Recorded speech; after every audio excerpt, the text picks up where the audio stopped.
Assalamualaikum warahmatullahi wabarakatuh. Nama saya Zahrani Cahya Lukmania, kelas 10 IPS 4, absen 34. Saya akan menjelaskan tentang cara reproduksi Paramecium caudatum. Paramecium caudatum adalah ciliata yang hidup bebas. Bentuk selnya seperti sandal, ukuran sekitar 250 mikron. Mempunyai sitostom atau celah mulut pada membran plasma dan selnya diselubangi oleh pelikel. Sel Paramecium berisi dua inti sel, yang terdiri atas inti kecil mikronukleus dan inti besar makronukleus. Sitoplasma, vakuola makanan atau pencernaan makanan, serta vakuola kontraktil atau pengeluaran zat sisa. Gerakan Paramecium caudatum dilakukan dengan menggetarkan cilia atau rambut getarnya. Gerakan cilia sulit diamati oleh mikroskop karena gerakannya sangat cepat. Untuk memperoleh makanan, Paramecium akan menggetarkan cilia di sekitar celah mulutnya. Pada saat ini, terjadilah aliran keluar masuk air pada mulut sel. Air ini banyak mengandung bakteri atau bahan organik lainnya yang terkumpul di dalam mulut sel. Makanan yang terkumpul akan masuk sitofaring atau kerongkongan sel, lalu masuk ke vakuola makanan untuk dicerna. Paramecium caudatum dapat berkembang biak secara aseksual atau vegetatif dengan membelah diri menjadi dua sel anak atau pembelahan biner dan secara seksual generatif dengan konjugasi. Lalu, tahukah kalian bagaimana proses dan tahapan reproduksi Paramecium secara aseksual dan seksual tersebut? Untuk menjawab pertanyaan ini, silahkan kalian simak baik-baik penjelasan berikut ini.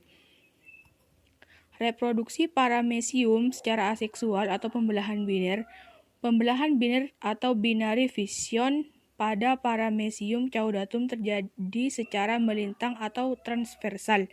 Dengan cara ini, satu sel Paramecium akan terbagi menjadi dua bagian yang sama, lalu masing-masing menjadi sel anakan Paramecium baru.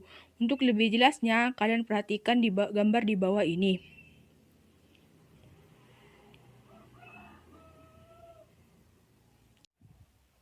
Sel Paramecium terdiri dari dua inti sel nukleus, yaitu mikronukleus yang berukuran kecil dan makronukleus yang berukuran lebih besar. Inti yang lebih kecil atau mikronukleus bertanggung jawab dalam proses reproduksi. Dengan kata lain, mikronukleus berfungsi sebagai organela penanda terjadinya proses reproduksi aseksual pada Paramecium. Apabila kondisi lingkungan menguntungkan, nukleus yang lebih kecil atau mikronukleus akan mengalami pembelahan secara mitosis dan menjadi dua sel. Masing-masing inti sel bergerak ke ujung sel yang berlawanan. Pada tahap ini, organ celah mulut mulai menghilang. Mengikuti pergerakan mikronukleus menuju kutub yang berlawanan, maka nukleus yang lebih besar atau makronukleus juga terbelah menjadi dua secara meiosis. Pada tahapan ini, organel celah mulut baru mulai terbentuk. Kemudian setelah itu, sel membelah secara melintang di tengah dan dua vakuola kontraktil mulai terbentuk. Hasil dari pembelahan melintang tersebut adalah dua sel anakan Paramecium yang serupa atau identik dan masing-masing sel anak memiliki setengah organel sel dari sel induknya. Reproduksi Paramecium secara seksual atau konjugasi. Paramecium caudatum juga dapat bereproduksi secara seksual dengan konjugasi.